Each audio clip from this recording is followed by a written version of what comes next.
Ке се истражува и проектот за градскиот водовод, финансиран со швајцарски германски пари. Најавуваат извори од истрагата за телевизија 24.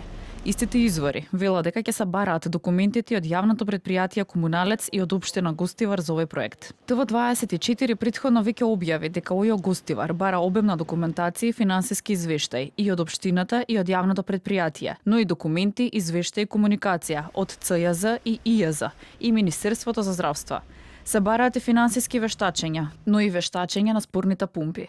И додека извор од истрагата најавуваат дека ќе се проверува се од Гостиварски Комуналец, на став дека завршени се 98% од проектот за водоснабдување. Од Комуналец децидни, градежните и техничките работи не ги изведувало претпријатието, туку договорно ангажирани изведувачи, согласно одобрената проектна документација.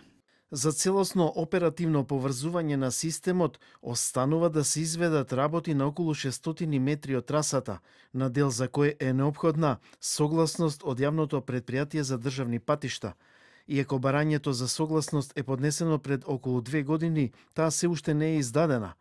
Без ова одобрение не постои законска можност да се продолжи со изведбата на тој дел од трасата.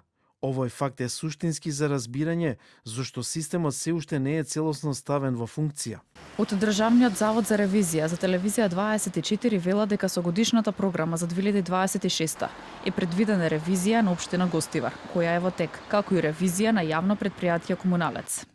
Во рамки на овие ревизии ќе бидат офатени состојбите и настаните релевантни за работењето на субјектите како предмет на ревизија. Заклучно и до денот на извршувањето на ревизиите. Дополнително со годишната програма за 2026 е предвидена и ревизија на успешност на тема ефикасност на управувањето со водните ресурси и степенот на загуби, која е во тек.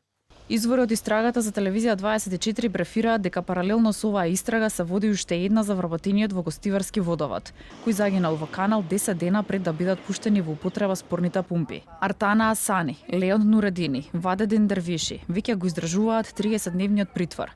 Се сомничат за сторено кривично дело од тешки дела против животната средина и природата, предизвикани со действија на загадување на вода за пиење. За вакво кривично дело, законот предвидува минимум 4 години казна затвор.